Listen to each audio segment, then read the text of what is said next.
in the Tanks intro. Hello and welcome to I almost said the In the Tank podcast. Welcome to Climate Change Roundtable, the weekly show that addresses the climate change alarmist media propaganda. I don't know, there's so many words I can throw in here, and debunks it, again and again, because it's really not that hard. Thank you all for covering for me last week, by the way, Sterling and Anthony. Welcome to the show as usual, except you've been here and I haven't been. I was in Canada fishing. How are you both? How are you, Anthony?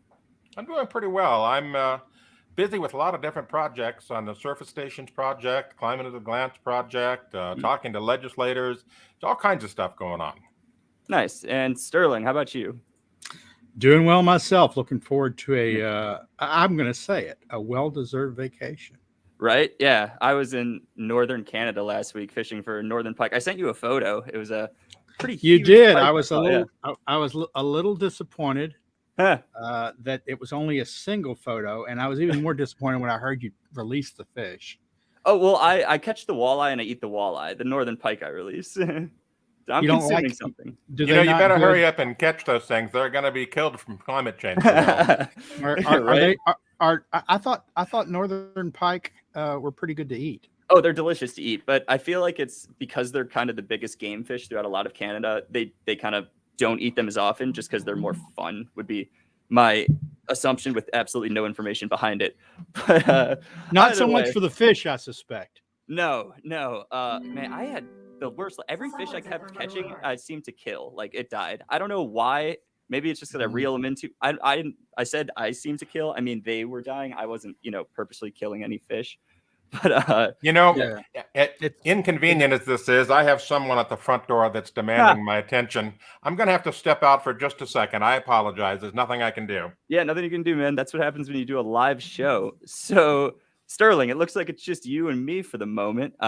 You sent me a story earlier. I could bring my dog in if you wanted. Honestly, I do want. She's right here. Man, I totally do want that, but I'm not sure if it's good for the show. But you sent me a story this week, which I thought was interesting, and I wanted to show because I think it highlights the disconnect between our political class and reality. So let me just go ahead and put this up. The White House climate science overseer was sanctioned and barred by the National Academy of Sciences. Sterling, do you want to give a quick rundown about what's going on here? Well, this is Jane Lubchenco. She is one of the worst offenders of putting marketing of climate change above the science of climate change. She is currently President Joe Biden's. I want to get the title right. Let me read the actual title. Yes. Don't want to. She is the Deputy Director of Climate Environment at the White House Office of Science and Technology Policy. Huh. Now, she's a member of the NAS. She's a member of the American Academy of Sciences. She was the president for 1 year of one of those two organizations. Yeah. And she violated their rules. She, publication rules. So from what I can tell, and by the way, this is not a big story. This isn't a story that right-wingers have ginned up. Yeah. This is a story that's in Science Magazine, that's in Nature. They're all reporting this story because this woman is in the administration, advising the administration, and she lacks ethics concerning science. She wants to suppress debate. And then when she's not suppressing debate, she's fiddling with research. So she failed to follow policy with a report that was published by the National Academy in a prominent journal. She edited it.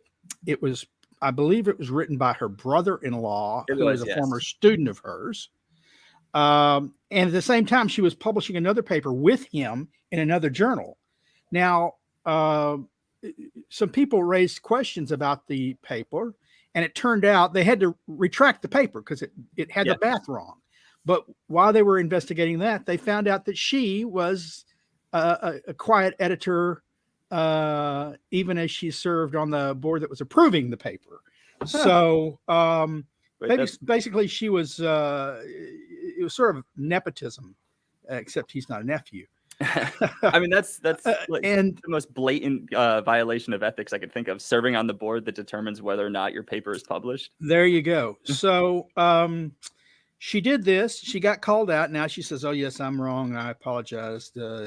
And just a few years ago, they implemented a policy allowing them to eject members for certain kinds of violations. In 2018, they did this, and so far they've thrown out 3 members of the National Academy.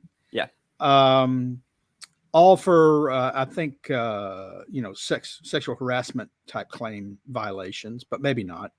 But while they're investigating her, they suddenly changed the rules.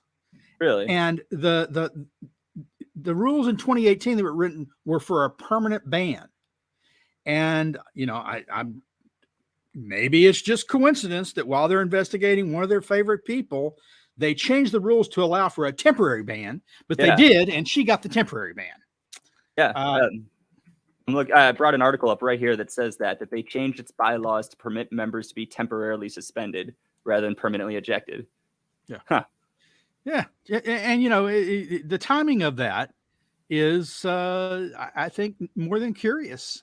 And so she won't be able to publish in these journals, major journals, for 5 years. Yeah. But she doesn't care. I mean, she's a political hack. She's now in the administration. So it's not like they can't stop her for publishing op-eds or for going out and calling for locking up climate skeptics. Yeah. Or determining who knows, and who knows, as we found out, what she might be doing in the background with other people. Other so-called researchers who fudge numbers. And by the way, in her position, she might have some influence over where research funding goes. So who might be getting research funding with this lady in charge? Not us. It's never us. I'm not going to blame her for that. It's never us. Right. But I mean, under Trump, the regulatory agencies, some of them implemented rules that got rid of secret science, that said you must be transparent about your science, and that stopped agencies, people who were advisors or on the boards of agencies, from receiving money or making grants to people they were working with. Basically, it was supposed to be arm's length, right? We're no longer doing that kind of nepotism where we fund our own research with government money. Yeah. My research is great, so I'm going to give myself a few $1 million to do it. I got to get in on that game. It's a nice job if you can get it. So Biden rescinded all that because he wants people like Lubchenco going, "Oh, this is an important research. I just happen to be associated with it. Here's the money." I actually didn't realize that he had rescinded those, Trump, because those were great reforms. I did not know that. Yeah, no, he rescinded them. There's no, we're going to keep having secret science. We're going to keep having people on boards deciding the fate of, using taxpayer dollars to fund their friends and themselves. It's like if she's banned from the National Academy of Sciences, I mean, that's good that at least this is being, pointed out and people are learning about it. But at the same time, if she's still being allowed to remain a part of the administration and is actually, allowed to determine policy that actually impacts my life. I mean, putting out research and then, fudging it, that impacts my life. But this is like a very direct, they just passed the largest climate bill, called it the Inflation Reduction Act, but it was the largest climate bill ever. Look, Biden said he's going to have the cleanest administration ever. Now every president does that, but he said it. He said, if you insult somebody, you're gone. He didn't. He's already broken that one multiple times. And now he's keeping sanctioned people. People have called for her to be dismissed, but so far there's no action on Biden's part to call for it, and there's no evidence that she is leaving after this gross. Look, academia has different standards. But some of the worst violations of academic standards are plagiarism, and I'm not saying she did that. She didn't, as far as I know. But also, hiding your association with research that gets rescinded. That gets retracted. This is a perfect example of noble cause corruption. Basically, these folks who do this sort of thing, like this lady here, basically are so enthralled with the idea that they're saving the planet. They are so knowable that they can, they can circumvent rules because we're saving the planet and what we're doing is important and noble. And so therefore these rules don't apply to us. That's that's the same way they feel about China, right? It's okay that they have child labor and slave labor and the slave people because they're getting things done. I often hear environmentalists say China can get things done. We wish we were more like China because they can get things done. And they can, man. They can turn on a dime. All they got to do is stick a gun and a bayonet in someone's back and say, get to work on it. And it happens. But that's not that's not great. Constitutional republic or a democracy. And they keep talking about democracy. That's not a democracy. And, and as far as whether China is great for the climate, well, only an idiot could think that. Yeah, anyone that says China is like doing a great job on climate change clearly knows nothing about China or has never been to. I mean, not everyone's been to China, but has paid zero attention to what's actually happening there. Yeah, there's a massive. I mean, it's like how Saudi Arabia is on the Human Rights Council. Like, sure, they, it's the same thing though. Like China, we're doing great stuff for the climate. Or Russia, sure, it's the exact same thing, different example. But yes, so just another example of the what's rampant what's the word I'm looking for here? I don't know, hypocrisy just within the organization. I mean, if someone in Trump's organization was barred or it's like found to be right, the head would have been called for. Yep. Yeah. And like any policy he put out would have been challenged. Believe it or not, gentlemen, I have an electrician here at my house, and he's putting in some wiring, and we've got an inspector out here for code, and they're arguing. And so I'm caught up in this government bullshit right now. So just excuse me for a second again. No problem. Man, the government. You're triggering me now. All right. Well, so the brunt of this episode we had decided was going to be about responding to common climate change fallacies. And I mean, there are a ton of these just from, Sterling, you're going to talk about hurricanes. I'm going to talk about crop production and the idea that climate change is about to bring famine to the earth.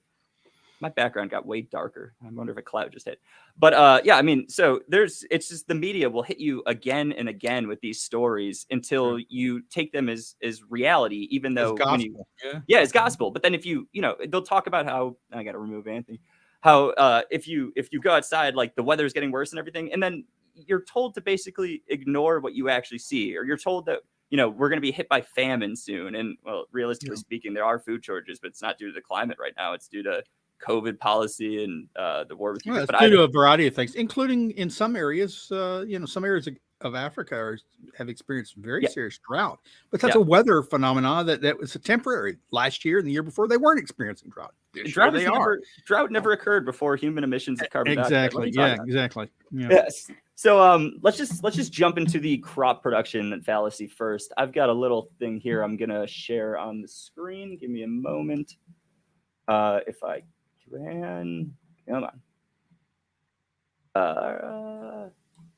It's always tough getting these things while doing it. All right, so window, there it is. All right, let's see. And all right, so I just put a few slides together. They're small, but essentially responding to the argument that crop production is falling globally and we're about to hit famine. I mean, there's some stories right now that it's actually going to happen in 10 years, but let's just jump into it. So I just Googled climate change crop production, and you're hit by a plethora of articles just from CNN, everything that, talks about how climate change is threatening our food supply. I saw you guys wrote about this week, but the climate crisis is endangering butterflies and bees. And because of that, we're going to, not have food. There's more though. I mean, you've got look, you can go, you can do a Google News search for climate and food. Climate change in food, climate change in crops, climate change in pollinators. And any day you'll find dozens of stories. Yeah. Oh yeah. The media jumped on the bandwagon, and they're in fact coordinating. They want to call it a climate crisis. It's no longer climate change. Mm-hmm. And B, the idea is we're going to run stories every day. Yeah, I mean, that's some topic on climate will be in the story in the news every day. that's how propaganda works. If they stop, I mean, people will, again, they'll start to see reality and not see what they're telling you. But yeah, it's not just CNN. I mean, you got time here. Climate change will mean more expensive grocery bills for everyone. I would argue government policy is leading to more expensive grocery bills for everyone. Yeah. Right. And then the New York Times, climate change threatens the world's food supply. The United Nations warns. And there's a very specific reason I actually am showing this headline. And it's because the data that I'll be showing for a moment comes from a certain United Nations.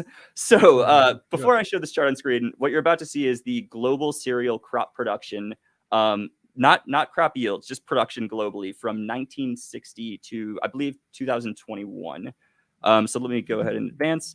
And the reason I do cereal production is essentially these are the crops that feed the most people in the world. This is your wheat, your maize, your rice, barley. Yeah. Yeah, it's more than 80% of people's diet in the world is Correct. Cereal crops. So your rice, your wheat, your corn, your barley, your cereal, what they call them, cereal grains. So yeah, exactly. That's more than 80% of the caloric intake of the people of the world is that. Yeah.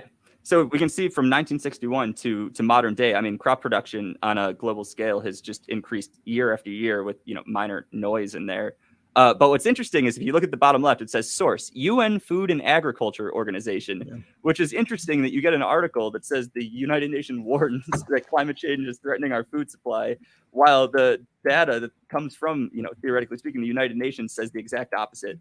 But I wanted to highlight not just crop production, because you could make the argument that crop production is increasing because the global population is increasing, and then for that reason, Anthony's back. And they're expanding the amount of acreage under exactly tillage. Yeah. So what we're about to show here is crop yields, and for those of you watching, what crop yields are is essentially if you take like a unit, let's say an acre or just any unit of space.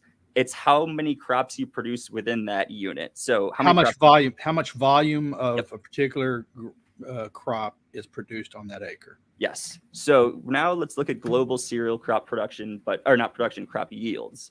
So again, from 1961 to modern day, it's yields that are also increasing. So records. It's not.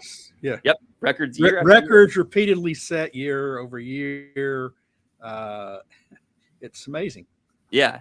Now, there are a lot of arguments that climate alarmists will bring up to combat this, because it's kind of a hard figure. Yeah, Anthony just sent us a private chat. Actually, I got to read this aloud because it's hilarious. Yeah, let me read that. Yeah. The New York Times says one thing, and we all know that the New York Times is little more than a mouthpiece for the Democratic Party.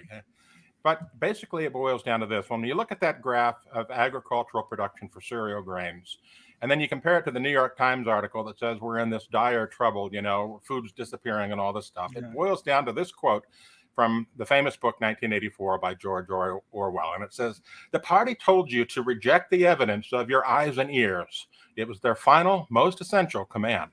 That's what we're witnessing here. I mean, the New York Times is almost the Pravda of the West, or Are You Today of the West. It's CNN's giving them a run. And yet, unless they're reporting on it, we're supposed to think it's not news worth covering, because they did such a good job of covering. I don't know. Name anything.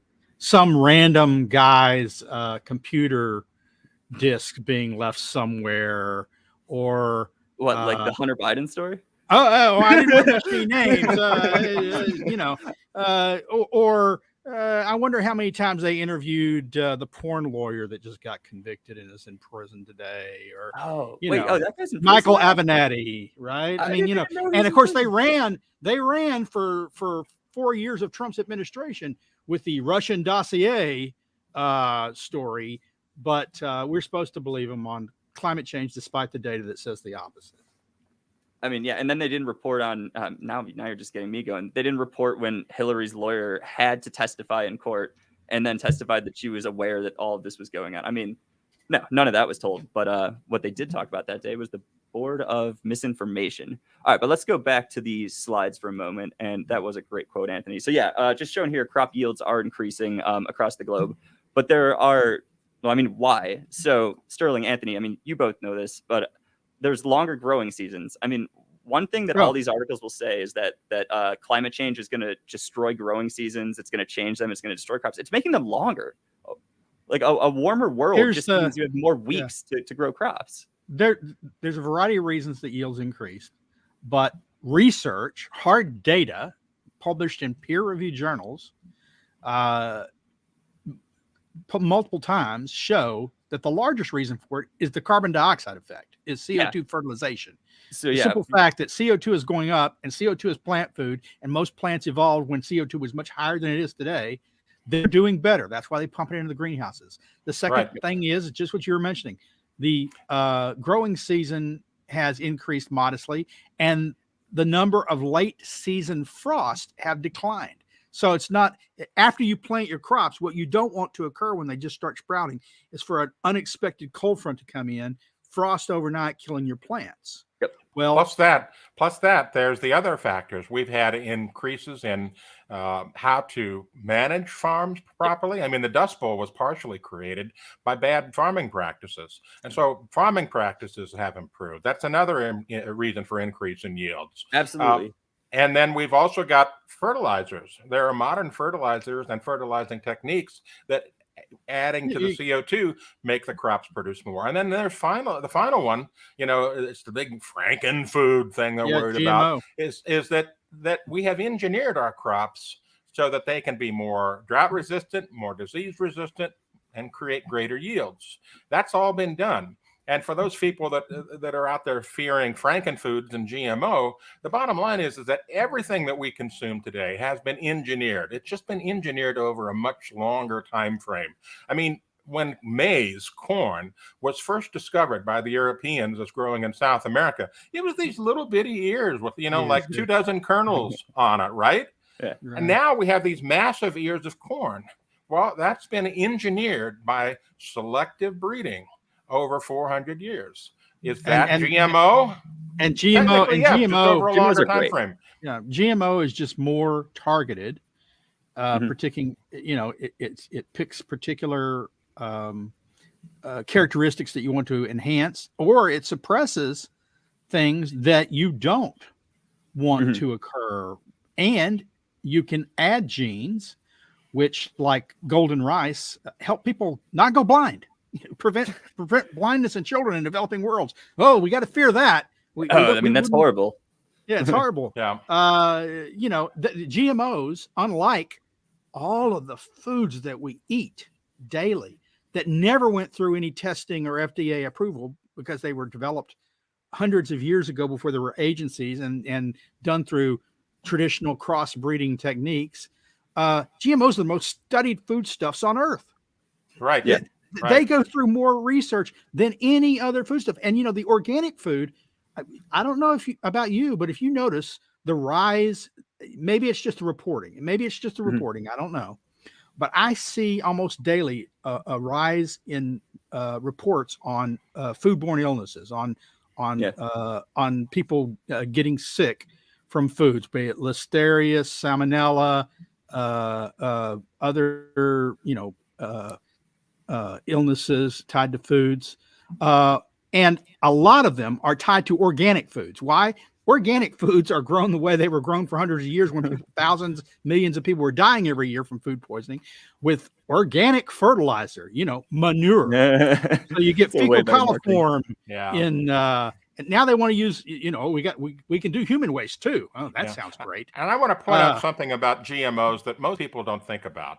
And that is the fact that all food, whether it's a GMO, whether it's something that, like a natural berry that you've picked out of the woods off a vine or whatever it might be, once you ingest it, it goes through a process of breakdown. It gets broken down by saliva and the acids and other enzymes that are in your stomach. And the DNA and the whole structure of that starts to unravel. And the food is then processed from individual components, such as amino acids and so forth, that are broken down in your stomach. So the idea that this GMO can somehow affect you or poison you is, well, literally what comes out the other end.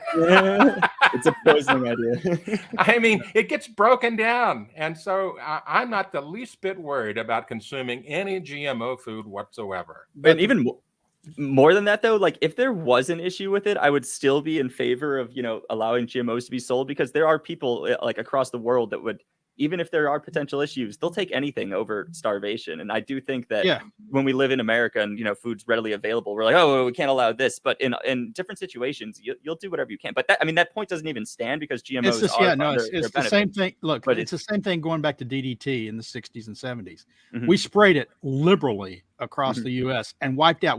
People don't realize that malaria was endemic to the U.S. until recently. Mm-hmm. Until my generation, malaria was common. Thousands of people were sickened and died every year in the U.S. from malaria, and we wiped it out. And how do we do it? Good old DDT. Yeah. But it was thin in some eggshells of eagles and some brown pelicans. And people said, Rachel Carson said, "Oh, someday there'll be no birds, and we won't hear that. We'll have a silent spring. We won't hear beautiful birds sing." All right. And look. Yeah, I know. Female Casey. Yeah, let's put that up. Let's talk about that. Well, I'd like to finish though. We know this, and so we banned DDT. We basically made it hard also to sell to developing world, and so 2 million people a year are sickened by malaria that could have been prevented. Yeah, hundred thousands of people, including women and children, primarily women and children who work in the home, die from malaria every year, because they don't have access to malaria. And what's the modern world's answer to this now? Not spraying DDT, but putting it on bed nets, as if that's Bill Gates' great answer. Let's put it on bed nets, because we spend most of our time under bed nets in the developing world. That's crazy. Anthony, I'm going to show that comment on screen. Take it away. I know you want this. All righty. So somehow I don't care about bees. No, that's your words, not mine. But here's the thing. GMOs are not a poison. They're just simply a rearranged genetic code of the plant. If you think it's poison, you're entitled to your opinion. But the rest of the world who isn't, caught up in that whole GMO controversy doesn't think that. Every bit of food you eat today has been genetically modified in some way over millennia. And that's the fact, Jack. I like it. Let me go back to the PowerPoint. I have one thing I actually really do want to cover on this, and it's related to the idea, which is technology is getting better, but that's a common argument that crop yields are increasing, yes, but climate change is still damaging them. They're only increasing because technology is getting better. And then crop density is leading to less nutrients. I'll get to that argument in a second. But so I went ahead and I actually looked at the crop yields for cereal across the globe, and I inputted a few extra factors. The first of which here is low-income food deficit countries. So these are countries just with the lowest GDP per capita, but we can see that, in these regions where they might not be able to afford better technologies, they are still seeing a yearly increase in crop yields. But the next one is actually the most telling, and it's the least developed countries. And while it's a slower increase, you can still see since the 1960s, crop yields have been increasing every year. And the least developed countries literally means the countries that don't have these technological advancements. So we can see world crop yields are increasing. That's definitely due to these advancements, but it's more than that. It is due to the fertilization effect of CO2. Well, the research shows that it's indicated as much as 70% of the greening of the earth. Yep. The growth and greening of the earth has happened is due directly to the carbon dioxide fertilization effect. That's, for anyone to say otherwise means they don't understand research and they don't understand data. Yeah, sorry, I was laughing at Anthony's comment. That was pretty funny. There's just always some arguments going on in the private chat. I love monitoring it. But and then the other argument that, and if one of you wants to take this away, go for it. But it's that increased crop yields are leading to less nutrient density in food. Do you want to take this? Or do you want me to go with it? Well, sorry.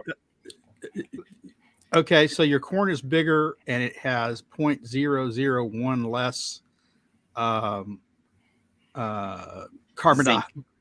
zinc per unit of volume, but the volume is more. So you're still getting more of it. And in fact, James Taylor's written about this more than I have, but the caloric intake, the growth in the supply of food is more than offsetting any small decline in nutrients. Yeah. And more importantly, I've yet to see the data linking the decline in nutrients to climate change, as opposed to some other factors that might be causing it. Yeah, I mean, their argument would be they're now agreeing that climate change, because of increased CO2 concentrations in the atmosphere, is leading to increased crop, growth.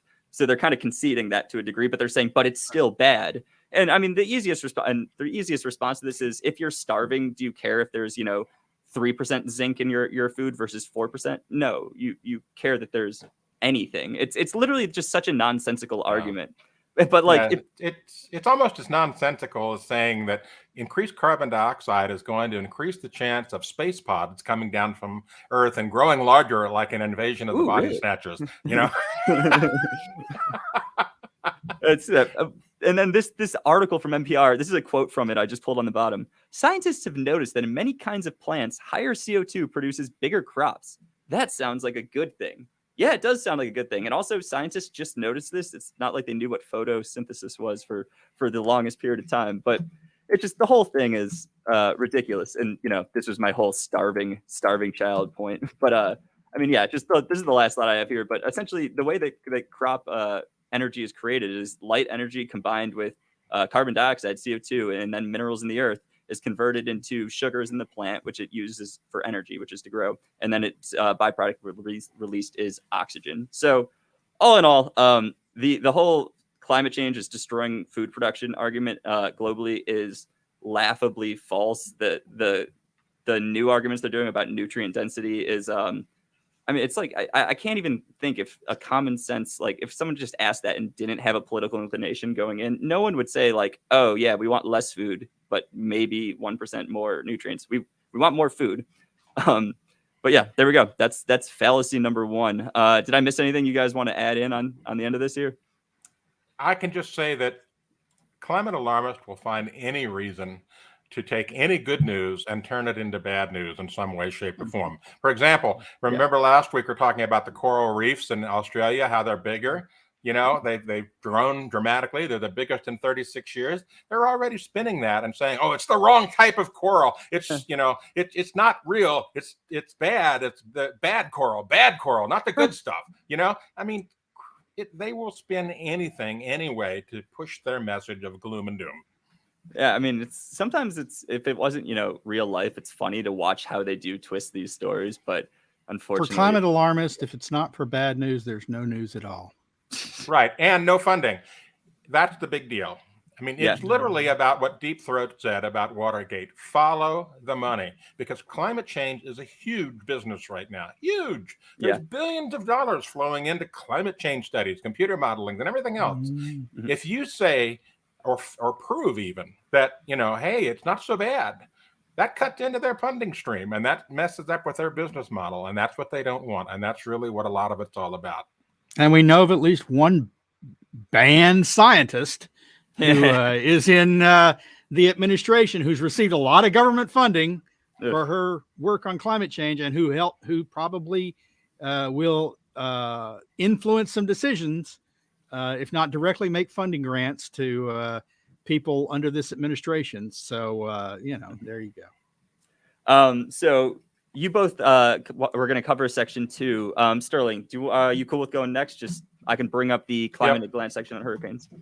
Yep, we can end with Anthony then. Cool. So let me just pull that up. One moment. But yeah, I mean, the media does frequently talk. I mean, hurricanes are one of their favorite topics. Yeah, hurricane has a season. Yeah. It's had a season. We call it the hurricane season. Existed long before anyone was talking about climate change, because it's a pattern that occurs due to weather conditions that occur every year around the same time of year. And this year, NOAA and other hurricane predicting authorities predicted a busier than average year. We're expecting even more hurricanes, just like it was the last couple of years. Oh, we've had a lot of hurricanes, busier than average. Last year, hurricanes even started early. That's what they keep talking about. They keep saying it. So they came out this year, busier than average year. What was the last hurricane that happened this year that I forget the name of it. Oh, wait, there hasn't been a single hurricane making landfall anywhere in the Atlantic this year.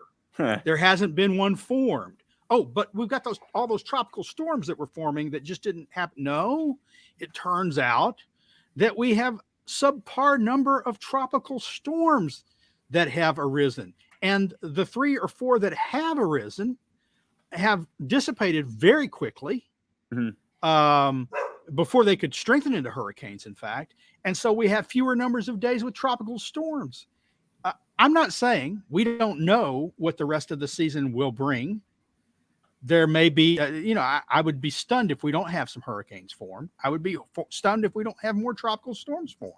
Yeah. But they didn't predict a late rush of hurricanes and things. They predicted a greater than average hurricane season. And it just hasn't happened. And of course, as Climate at a Glance hurricane shows, in fact, hurricanes haven't been playing by the rule book set out by climate alarmists for a long time now. Yeah, right.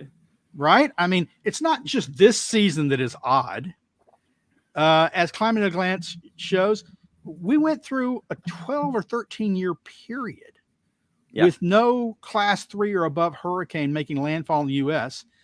From 2004 to 2017, which was the longest period in U.S. history. Yep. We went through an 8-year period with what was it? It's an 8-year period with below it's fewest total hurricanes in an 8-year fewest period. total hurricanes in an 8-year period. When did this occur? Well, during the period of global warming. That's not how the models and the research and the UN IPCC says it should have occurred. Now they're admitting, their most recent report admits, look, we can find no evidence of a human impact on hurricanes.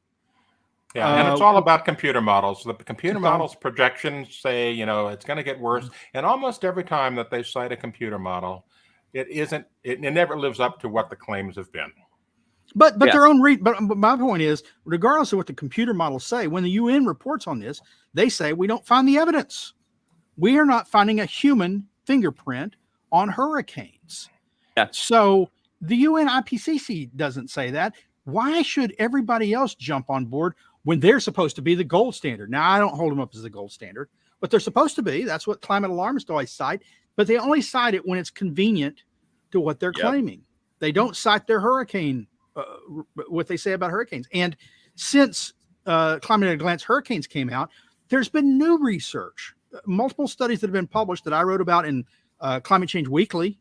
One of them this week, in Climate Change Weekly this week, that was hurricanes in the Pacific trending down. Who says so? The Japanese Meteorological Association. Yeah, Right. JMA. JMA. Their data shows since 1951, the last 70 years, hurricanes down in the Pacific. So it's not just the Atlantic, folks. Yeah. And that's even with the increased reporting that we have due to satellites and so forth that we didn't have in 1951. That's a good point. Exactly. So, I mean, it's Climate at a Glance. We cite the data, but like I said, studies are coming out all the time. And what they consistently show is not more hurricanes or more powerful hurricanes or more rainfall from hurricanes, but less of all. Yeah. And what's coming out this week, and then, Roy Spencer, our friend, climatologist Roy Spencer from the University of Alabama at Huntsville, he talked about what I just talked about a few minutes ago. They will take any good news and try to find a way to spin it into bad news. Mm-hmm. And his take on it is many hurricanes so far this season, if they had occurred, would be ominous. But guess what? Mm-hmm. No hurricane so far this year is also ominous. Yeah. Washington Post creates climate anxiety out of nothing. And they do. When I was, go Sterling. It is not the case that this season proves climate change doesn't impact hurricanes. Mm-hmm. But when they predict certain things from climate change and it doesn't occur, it should lead you to doubt the theory, not the data. Yeah. Or not to make up, it's like, that's the thing. And that's true for crops. That's true from hurricanes. That's true for disease. It's true for whatever else you want to look at. Climate modelers and climate scientists make all sorts of testable predictions. They have done so for more than 30 years now. And when they are tested against reality, they fail. They don't match what was predicted. And most importantly, the very basic prediction is temperature. And so when that occurs, rather than clinging to the theory, rather than throwing out the data, so well, the data must be wrong, let's explain away the data. No, maybe you start questioning the theory. That's how science is supposed to work. Well, when you're keeping people in your administration that are barred from the National Academy of Sciences, apparently you're not too concerned with how it's supposed to work. I was showing some articles from Google News while you were talking about hurricanes, and I'm just going to put it back on screen because, like, if you look, they sound almost very disappointed by the lack of of course they're disappointed. Yeah. Still busy ahead. More potential for development. The hurricane seasons are running ahead of schedule. Is it starting earlier? And then they predicted it started earlier. Wrong. It's just like they're wrestling with the concept that their prediction is false, and now they have to explain it away, which is what you were saying. But it's humorous yet horrific at the same time. That's sad. No, it's truly sad. And what's going on this year are two major things that are affecting hurricanes. We've got a lot of upper level wind shear, which is preventing hurricanes or any tropical storm from lasting very long.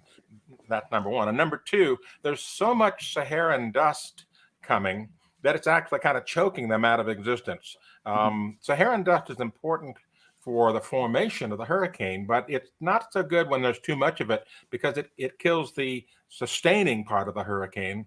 And so those two factors, which are weather events, are basically tamping down the hurricane season. But you can bet there's actually as soon as the hurricanes start happening again, they will be out there in full force telling you that it's climate change. Yeah, there's actually a third factor, and it may be related to the Sahara. I don't know. But at least through July, ocean temperatures in the South Atlantic, off the coast of Africa, where most of these things are formed, are lower than average. Yeah, near the Cape Verde Islands. Right. Yeah, so the ocean temperatures are cooler, which is also contributing to Verde Islands. Yep. So a lot of factors, weather related, are tamping down, the supposedly climate change driven hurricane season. So what does that tell you? Weather is more powerful than climate change. Right. Anthony, I pulled up, actually just before I go forward. So, again, like hurricanes, that one's even easier just because we went through the longest period in recorded history without a category 3 or higher hurricane, an 8-year period with the lowest number of total hurricanes.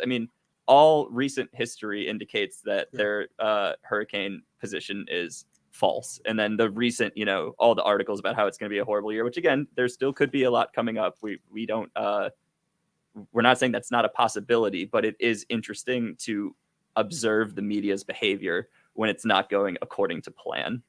Yeah, right. And they will find some expert that they can quote who's, will say it's going to get worse. The models say so, blah, blah, blah. And they will run with that without really looking at what's happening in the real world. Yeah. This is an interesting question before we transition to you, Anthony. Why does the fake news media rely on climate experts such as Al Gore, Greta Thunberg, Leonardo DiCaprio, Michael Moore, and all that?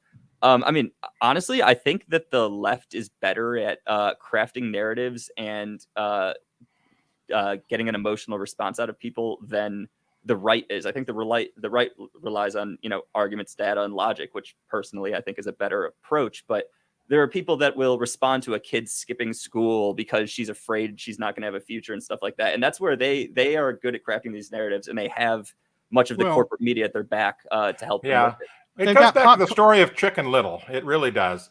The Chicken Little went around screaming that the sky is falling, and a lot of the other chickens believed him. They we have to do something. And the problem is that eventually Chicken Little was found out in terms of it didn't happen. But here's the problem we have with climate alarmists and some of these celebrities. They keep moving the goalpost out years and years and years ahead with these predictions. And so we never get to the point of falsifying them, like in the story of Chicken Little. And so that's why they keep coming back to these people again and again, because they never get falsified. And here's the other reason. And Anthony just said the word, celebrity. Yeah. These are pop culture icons in a time when pop culture is everything. Right. If you're not on TikTok or Twitter or making YouTube videos, or if you are, that determines whether you get heard. Yeah. You know, Yeah. look, why is Al Gore on TV? Well, he's a former senator, a failed vice president, a former vice president, a failed presidential candidate who's made a lot of money and, in fact, controlled a television station for a while. Mhm. And made movies, so he's a pop culture figure. He was in the theaters. Leonardo DiCaprio, heck, He's if I great. ran a television station, I might have him or someone else that talks about this stuff on every night just to drive ratings. Yeah. And of course, Right. Greta, well, who wouldn't want a small child? You know, W.C. Fields had a famous quip about not being on screen with a baby because it upstages you. Well, she upstages almost everyone. There used With to be her a plaintive law in cry. place. Yeah, so There I used mean, to be a law in we- place, fairness in broadcasting, where you had to have both sides present, you know, and that got disappeared. we live in an age where celebrity is everything. 200 years ago, no one took an actor's thoughts on anything seriously. In fact, they were people to be toyed with. You went to the stage, the wealthy would go hang out with them for interesting conversations, but no one thought their political thoughts were worth implementing. Nowadays, it's just the opposite because celebrity is what's important, not facts. Agreed. These people have louder voices than ever, just with all the platform. I mean, and you guys did mention like TikTok and all that, and that kind of brings up the whole censorship thing. Like our side is being censored by these platforms too, which is another reason that these celebrities on that side are heard. Yep. I mean, there are people that agree with us on our side, but if they say anything, there are celebrities that agree with us. They'll be silent. Just ask the folks at CO2 Science. I Yep. mean, at CO2 Coalition. Yeah, I mean, you brought Roy Spencer up earlier. His office was shot at for having his views. I mean, it just kind of gives you a sense of how serious having the opposing view is. But we should move on to the next topic, which is Anthony. Anthony, I've got your article here up on screen. Go ahead and take it away. Well, this article is making the rounds this week on a lot of the major news outlets, and it's done by a private group. This is not peer-reviewed science. This is a private report where they built their own computer model and predicted things that are just, well, they're just so terrible. You know, we've got to do something now. And that's the whole focus of this article. Mhm. They are predicting that we're going to see heat indexes of 125 degrees or higher within the next 30 years for a good portion of the United States. And they're coining terms America's extreme heat belt. Now, I want to point out something really important here. And if you can magnify that webpage just a little bit to show the graphic. Okay, good. Now, they used a computer model of their own design. They wrote, and I want to point out something. Look at that giant patch of hot down there in southeast Texas and along Louisiana and up into the Arkansas area, places like that. Notice that there are some holes in it, white squares. Well, those are counties. And they've got a bunch of other holes, you know, out in New Mexico and up in Minnesota and in Kentucky, Southern Illinois, Missouri. Okay, so tell me, how can you trust a computer climate model of your own design that creates an output that's got holes in it? How do you know it's accurate if it leaves holes in the output? And why does it leave holes in the output? I mean, paraphrase that it's not worth a bucket of warm spit if it leaves holes like that. It just says no data in their legend for it. Right. And so, you know, they're projecting these disasters based on, you know, their own model.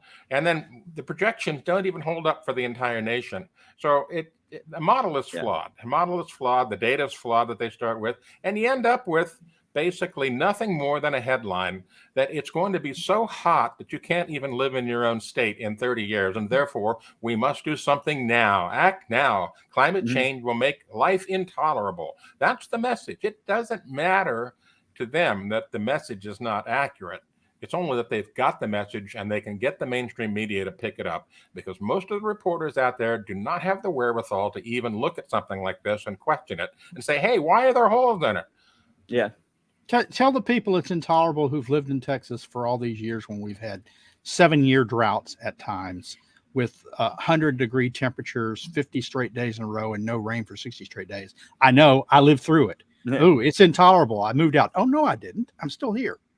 Tell all the people who live in the Sahara, who live in Saudi Arabia, and all the places that are much drier, consistently drier, and much hotter, consistently hotter than where we live. Now, the funny thing is, they talk about climate change changing global average temperatures 1.5 to 2 degrees.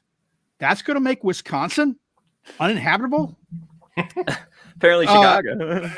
If that works in the wintertime, I bet they'll be dang happy about it. That actually does sound incredible. It's going to make it uninhabitable. That's crazy. That's madness. Montana, oh gosh, it goes up 2 degrees during the winter at night. So we're all going to die. We're all going to have to move out of the state. To where? Where do we where are they retiring to now? Well, it ain't Manitoba or Nome, Alaska. It's Florida and Crossville, Tennessee, and a lot of them moving to Texas. That's crazy. Yeah, I mean, it brings up this Orwell quote again. That's why I threw it up on screen. It's just regular life, people's actual behavior indicates this is a bunch of, I don't know, we've already sworn in this podcast a couple of times, bullshit. So we're still dealing with the fact that in the United States, the greatest period of extreme temperatures happened during the 1930s, during the Dust Bowl period. And even the EPA does not dispute that. They have a graphic on their website. We also have it on Climate at a Glance. And, the bottom line is that before CO2 became even something to worry about, before climate change even became a phrase, we had extreme temperatures that killed hundreds, if not thousands of people back in the 1930s, where CO2 couldn't have possibly contributed to it. And that was a natural variation. That happened because the Earth did something in the way that its patterns formed together and created this heat wave. It happened before CO2 was an issue, and it'll happen again. And it's not necessarily going to work on schedule with some model.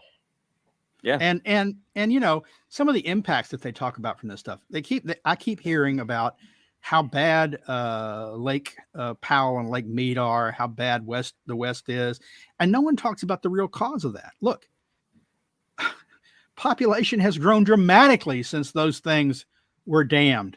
The Colorado River can only provide water shipped by government across the nation from the central part of the America all the way to the West Coast to make the desert bloom like a rose. That was the charge of the Bureau of Reclamation.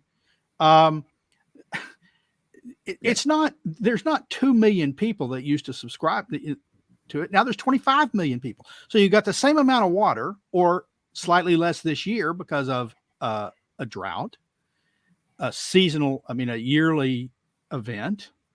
And you got a lot more people using the same water. It's crazy to say it's climate change. Yeah. And so you've got all these people, not just a few million more, tens of millions of more people using the same resource. And then they're surprised that resource is running out. Yeah, we've got this big pattern change that's happened in the Pacific. We're now in the 3rd year of La Nina conditions. And this is a natural pattern that's been going on millennia before we even discovered it. And so we end up with the jet stream going north of the desert Southwest, the primary basin for Lake Mead and so forth for collecting water. And Colorado's drier. And so we end up with this drought caused by large-scale weather patterns in the Pacific. And we have increased usage, as Sterling pointed out, and we end up with a drought. Yeah. El Nino tends to produce much more water in the Southwest because the warm water evaporates and it gets into the atmosphere to allow more precipitation. But La Nina is the opposite. It's colder. And so what we end up with is colder, drier air. The colder the air is, the less moisture it can contain. And so it doesn't carry as much moisture into the areas of the United States that need it. And so you end up with a drought. It's just that simple. It's not climate change, it's weather patterns. And I don't know for sure. We'd have to look. I'd be interested in the data. But I do know for a fact that we've had at least 4 hydroelectric dams that have been breached in the past couple of decades in the northwestern United States because of salmon. We were worried about salmon and wanting them to recover. And so we removed that electric power, but we also removed the reservoir that was providing water. So even as streams go down, if you're storing it behind a dam, you might still have water. But if it's just flowing right out to sea, once again, that's water storage that's not there anymore, even as populations grew. Yeah. By the way, I just want to throw that out there. So we've been covering a lot of topics on this episode, and it all comes from the website climateataglance.com. Head there if you want, quick summaries. Yeah. And there, thank you, Anthony. Quick summaries on all these topics. It will, like any argument you could get in, it will have a section for that topic, and it will give you a succinct summary about why what's actually on the website. We have a fully downloadable version of this book that you can get. If you want a hard copy, you can get it on Amazon. Just look up Climate at a Glance on Amazon, and you'll be able to find the book. I ask you that if you do buy the book on Amazon, please give it a review, because there's lots of folks on there who are climate alarmists who are just simply giving it absolute trash garbage reviews because they don't like what we have to say. There's no factual basis for their reviews. Some of them are not even bothering to read the book. So if you buy the book on Amazon, please leave a review. Yeah, many of them are not confirmed purchasers, but also if you're leaving a review, you like the book, you're leaving a review, you might mention our Friday climate change roundtable That'd be pretty cool. discussions as well. Part of me has wanted to create fake accounts and do that, but I haven't. It seemed unethical. No. You got to fight against that. All right. Well, we're at the 56-minute mark, so it's about time to wrap this up. Thank you all for any last words before I do the outro. Anyone? Well, I'll miss y'all next week. I'm going to be out of here. So where are you going, by the way? Well, not where I expected. I thought I was going to Hot Springs, Arkansas, but it turns out I couldn't rearrange my vacation at the same place. So I'm going a little north of there. I'm going to be in the Boston and Ozark Mountains of Arkansas. We're going to do some hiking, some caving, some fishing, things like that. Jealous. Good. Well, I'm going to leave everybody with this thought. Remember that climate is a statistical construct. What we experience on a daily basis is weather, not climate. Yeah, I mean that's literally the key to all this, and that just no one seems to know that the climate is just a human construct, as you said. I was trying to pull up the Greta "How dare you" soundbite, but the website's down. I wanted to end it with "How dare you" for this whole hour. Thank you all for joining us this week. Check out climateataglance.com if you want more succinct summaries on topics like this. There's crop production, there's hurricanes, all that. What else? We got COVID on CO2 levels, mosquitoes, malaria, coral reefs, droughts, floods, tons. Okay, I've said enough here. But yeah, check the website out. Go to Amazon, leave a review for the book if you get it. Preferably get it if you're going to leave a review, because we don't want to be like the people who aren't getting it and leaving reviews with a concerted attack on us. Outside of that, we will be here next Friday. I don't know what the topic is yet, but Linnea should be back, which will be great. She just moved, so that's a lot. But thank you all for joining us. Subscribe to the channel, and we will see you next week.